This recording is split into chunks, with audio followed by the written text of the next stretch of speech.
வாழ்க வளமுடன். நண்பர்கள் அனைவருக்கும் வணக்கம். நான் உங்கள் நண்பன் Arjun, SEBI registered research analyst.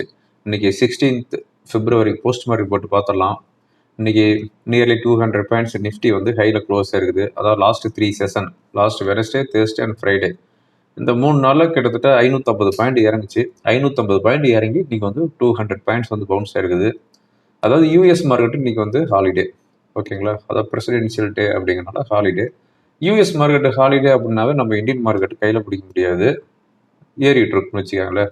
So US மார்க்கெட்டில் ஒரு வாரத்துக்கு லீவ் விட்டாங்க அப்படின்னா நம்ம மார்க்கெட்டு ஆல் டைம் ஹையை வந்து பிரேக் பண்ணிட்டோம். பட் யூஎஸ் மார்க்கெட்டு ஒரு வாரம்லாம் லீவ் விட்டதா சரித்திரமே கிடையாது. ஆனால் நிறைய மார்க்கெட் வந்து ஒரு வாரத்துக்கு லீவ் விட்டுருக்குறாங்க. அது எந்தெந்த மார்க்கெட் அப்படின்னு பார்த்தோம் அப்படின்னா, சைனா மார்க்கெட்டு 16 இன்னிலிருந்து 23ஆம் தேதி வரையும் ஹாலிடே. தைவான் மார்க்கெட்டு இன்னிலேருந்து 20ஆம் தேதி வரையும் ஹாலிடே. சவுத் கொரியா மார்க்கெட்டு இன்னைக்கும் நாளைக்கு அந்த நாளை மறுநாள் 3 நாளைக்கு ஹாலிடே. அதுக்கடுத்து வந்து ஹாங்காங் மார்க்கெட்டு கிட்டத்தட்ட ஒரு வாரம். எல்லா மார்க்கெட்டுமே நம்ம இந்தியாவில் வந்து ஃபாரெக்ஸ் மார்க்கெட் மட்டும் 19th அன்னைக்கு லீவு. மற்ற மோஸ்ட் ஆஃப் த மார்க்கெட் எல்லாமே வந்து ஒரு வாரத்துக்கு லீவ் விடுறாங்க. But Indian market, Japanese market, European market and US market இது எல்லாமே ஒர்க் ஆகும், ஓகேங்களா? அங்கே வந்து சைனாவில் வந்து மெயினாக நியூ இயர் செலிப்ரேஷன். அங்கே வந்து நியூ இயர் செலிப்ரேஷன் எப்பவுமே வந்து 1 வீக் நடக்கும். நம்மள மாதிரி 31ஆம் தேதி சாயந்தரம் 6 மணிக்கு ஆரம்பித்து நைட்டு 12 மணிக்கு பிடிக்கிறது கிடையாது. அவங்க வந்து 1 வீக் வந்து நியூ இயர் செலிப்ரேஷன் பண்ணுவாங்க சைனாவை பொறுத்தவரையும். அதனால் அங்கே வந்து ஹாலிடே. லாஸ்ட் ஃப்ரைடே யூஎஸ் மார்க்கெட்டை பொறுத்தவரையும் எந்த ஒரு சிக்னிஃபிகண்ட் மூவ்மெண்ட் கிடையாது. ஆல்மோஸ்ட் ஃப்ளாட்டாக தான் க்ளோஸ் ஆயிருது. To 0.1%, S&P 500 0.05% and Nasdaq index 0.22% டவுனில் க்ளோஸ் ஆயிருக்குது. ஸோ எந்த ஒரு சிக்னிஃபிகண்ட் மூவ்மெண்ட்டும் இல்லை லாஸ்ட் ஃப்ரைடே. இன்னைக்கு மார்னிங் ஏசியன் மார்க்கெட்டில் ஜாப்பனீஸ் இன்னைக்கு நியர்லி 0.25% டவுனில் வந்து க்ளோஸ் ஆயிருக்குது. மற்ற மார்க்கெட் எல்லாமே ஹாலிடே, ஓகேங்களா? நம்ம gift Nifty almost 50 points 30 points ப்ளஸில் தான் இண்டிகேட் பண்ணிட்டு இருந்துச்சு. ஆனால் ஓப்பன் ஆனது வந்து ஃப்ளாட்டாக தான் ஓப்பன் ஆச்சு. அதாவது 25,550 அரௌண்டில் ஓப்பன் ஆகிட்டு நியர்லி வந்து 25,682 வந்து செட்டில் ஆயிருக்குது, ஓகேங்களா? அதாவது 211 பாயிண்ட்ஸ் ஹையில் க்ளோஸ் ஆகுது, 0.83%. Mid and small cap index பொறுத்தவரையும் 0.5% ஹையில் க்ளோஸ் ஆயிருக்குது. சென்செக்ஸ் 0.79% ஹையில் க்ளோஸ் ஆயிருக்குது, 650 பாயிண்ட்ஸு. செக்டார் வைஸ் பார்க்கும்போது power, BSc bank, reality, private bank, infra, capital goods, energy 1% to 2% ஹையில் க்ளோஸ் ஆயிருக்குது. இன்னைக்கு அண்டர் பர்ஃபார்மில் இருந்த இண்டெக்ஸ் என்னன்னு பார்த்தோம் அப்படின்னா media and auto index 0.5% to 1% டவுனில் க்ளோஸ் ஆயிருக்குது. ஓகே, இதுதான் போஸ்ட் மார்க்கெட் ரிப்போர்ட். அதாவது most of the market holiday அப்படிங்கிறனால இன்னைக்கு வந்து யூஎஸ் மார்க்கெட்டு ஹாலிடேங்கிறனால நம்ம மார்க்கெட்டு நல்லா ஏறிடுச்சு. இப்போ இருக்கிற முக்கியமான நியூஸ் அப்படின்னு பார்த்தோம் அப்படின்னா பாம்பே ஸ்டாக் எக்ஸ்சேஞ்சு இன்னைக்கு நியர்லி 7% டவுன் ஆயிருக்குது. எஸ்டர்டே என்னுடைய வீக்லி அனலைசிஸ் ரிப்போர்ட்டில் சொல்லியிருந்தேன்.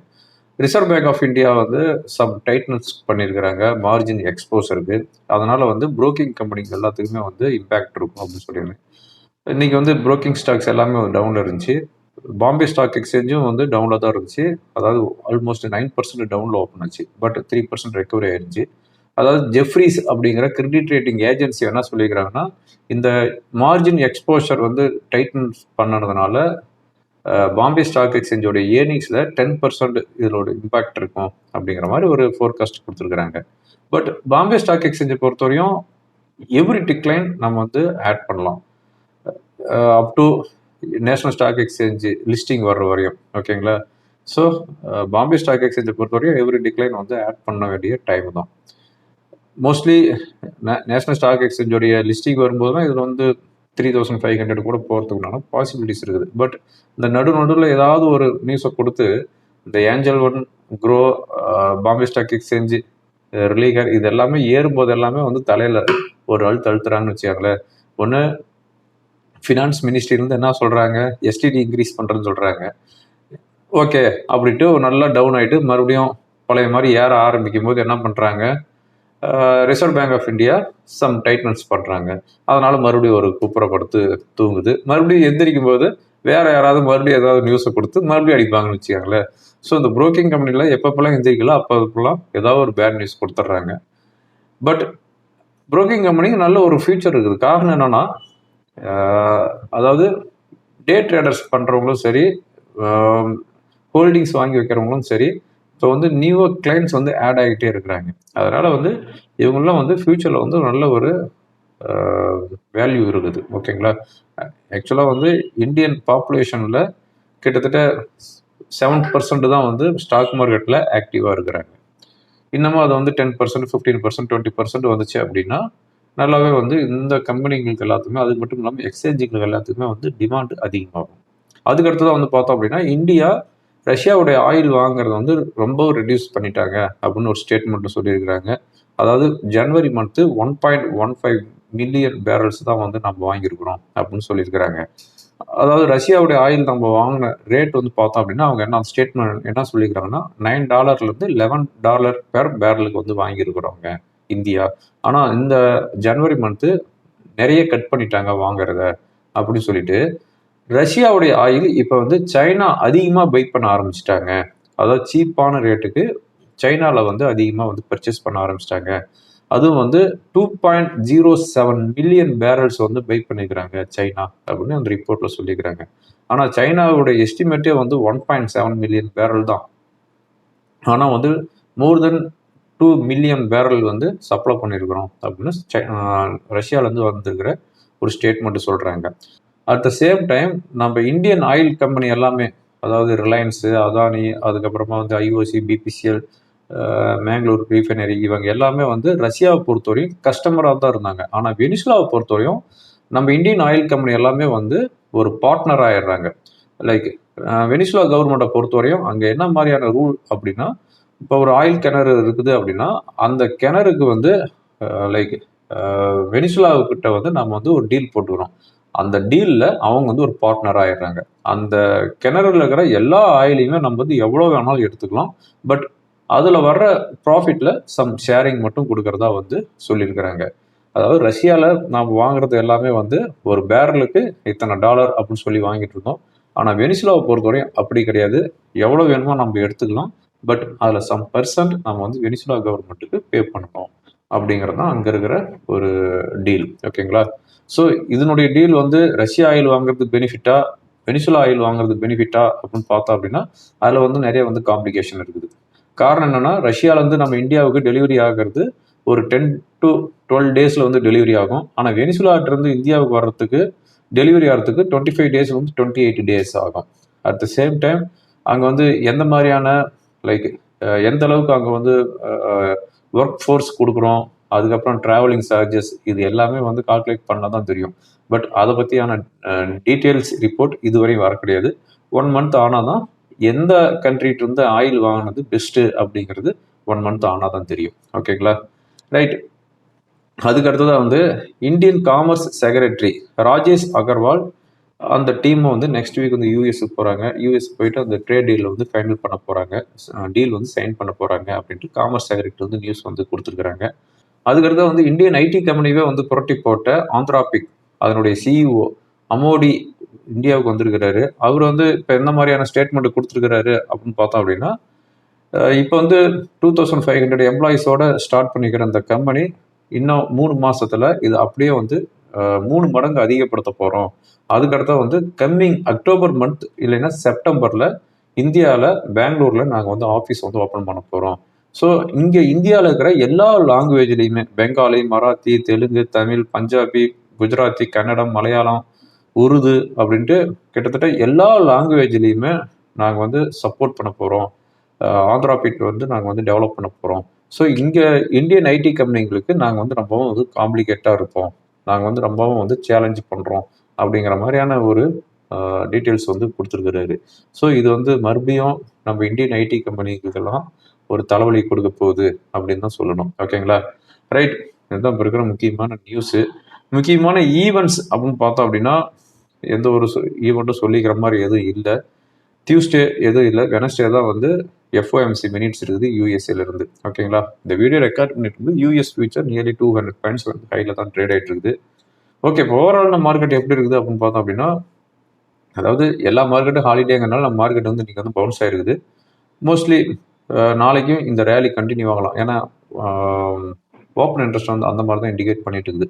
25,500 ஆஸ் ஆஃப் நோ வந்து பிரேக் ஆகாது அப்படிங்கிற மாதிரி தான் இண்டிகேட் பண்ணிட்டு இருக்குது. பட் லைவ் மார்க்கெட்டில் என்ன நடக்கும் அப்படிங்கிறது நம்ம லைவ் மார்க்கெட்டில் தான் தெரிஞ்சுக்கணும்.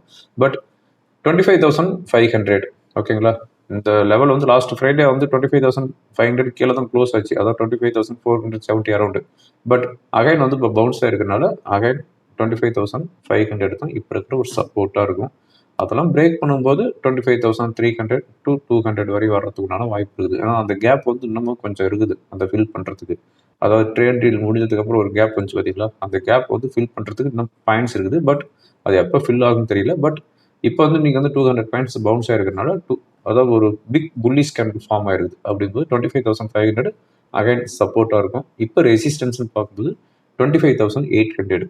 இந்த 25,800க்கு மேலே சஸ்டெயின் ஆயிட்டு இருந்துச்சு அப்படின்னா தென் வில் மூவ் டு 26,000. ஓகேங்களா, இது வந்து லாஸ்ட் வெனஸ்டே வந்த ஹை. இந்த லாஸ்ட் வெனஸ்டே வந்து 26,000 வந்துட்டு தான் லாஸ்ட் ஃப்ரைடே 450 அரௌண்ட் வந்துச்சு. ஸோ இப்போ வந்து 25,800ங்கிறது ரெசிஸ்டன்ஸ், அதுக்கு மேலே போகும்போது 26,000ங்கிறது நெக்ஸ்ட் ரெசிஸ்டன்ஸாக இருக்கும். பார்க்கலாம் என்ன நடக்க போகுது அப்படின்ட்டு. லைவ் மார்க்கெட்டை என்னுடைய ஃப்ரீ டெலகிராம் சேனல் வந்து ஃபாலோ பண்ணிக்காங்க. அதில் வந்து ஓப்பன் இன்ட்ரெஸ்ட்டு நான் வந்து அப்பப்போ அப்டேட் பண்ணுறேன். மற்றபடி இம்பார்ட்டண்ட் நியூஸ் இருந்தாலும் அதுதான் நான் போஸ்ட் பண்ணுறேன். ஓகேங்களா, இப்போ நம்ம பார்த்துட்டு இருக்கிறது நிஃப்டியோடைய ஓப்பன் இன்ட்ரெஸ்ட்டு. நிஃப்டியோடைய ஓப்பன் இன்ட்ரெஸ்ட்டை பொறுத்தவரையும் 25,500 புட்டில் ஹையஸ்ட் ஓப்பன் இன்ட்ரெஸ்ட் வந்து இண்டிகேட் பண்ணிட்டு இருக்குது. மற்றபடி எங்கேயும் சொல்லிக்கிற மாதிரி உண்டான ஓப்பன் இன்ட்ரெஸ்ட் இல்லை. அதாவது 25,500 கீழே போகாது அப்படின்ட்டு இண்டிகேட் பண்ணிட்டு இருக்குது. ஹையர் லெவலில் 25,800 ஸ்லைட்லி ஹை ஓப்பன் இன்ட்ரெஸ்ட் இருக்குது. பட் இது வந்து ஒரு சொல்லிக்கிற மாதிரி உண்டான ஓப்பன் இன்ட்ரெஸ்ட் இல்லை. ஓகேங்களா, ஸோ லைவ் மார்க்கெட்டில் என்னோட டெலிகிராம் சேனலை ஃபாலோ பண்ணிக்காங்க, உங்களுக்கு அப்டேட் பண்ணுறேன். இப்போ நம்ம பார்த்துட்டு இருக்கிறது பேங்க் நிஃப்டியோடைய 1 hour கேண்டில் பார்த்துட்டு இருக்கிறோம். பேங்க் நிஃப்டி பொறுத்தவரையும் இப்போ இருக்கிற ரெசிஸ்டன்ஸ் அப்படின்னு பார்த்தோம் அப்படின்னா 61,000 தான். அதாவது இன்னைக்கு க்ளோஸ் ஆகிருக்கிறது லெவலு 61,000க்கு மேலே சஸ்டெயின் ஆகும்போது 61,400 வரையும் போகிறதுக்குனான வாய்ப்பு இருக்குது. அதாவது இந்த ட்ரேட் டீல் முடிஞ்சதுக்கு அப்புறம் ஒரு கேப் அப் வந்துச்சு பார்த்தீங்களா, அதனுடைய டாப்பு அப்படிங்கும்போது அந்த பாடியோடைய டாப் அப்படிங்கும்போது 61,400ங்கிறது ரெசிஸ்டன்ஸு. சப்போர்ட் அப்படின்னு பார்த்தோம் அப்படின்னா 60,750, தேர் ஆஃப்டர் 60,500. ஓகேங்களா, நிஃப்டி பொறுத்தவரையும் இப்போ இருக்கிற ரெசிஸ்டன்ஸ் அப்படின்னு பார்த்தோம் அப்படின்னா, அதாவது இதுதான் ரெசிஸ்டன்ஸ் 25,800. அதாவது லாஸ்ட்டு ஃப்ரைடே அன்னைக்கு கேப் டவுன் ஆச்சு பார்த்தீங்களா, அதனுடைய பாட்டம் தேர்ஸ்டே க்ளோஸ் ஆனதோட லெவல் 25,800. 25,800க்கு மேலே சஸ்டெயின் ஆகும் பட்சத்தில் 25,900 வரையும் போகிறதுக்குண்டான வாய்ப்புகள் இருக்குது. இப்போ சப்போர்ட் அப்படின்னு பார்த்தோம் அப்படின்னா 25,600 நியர்லி.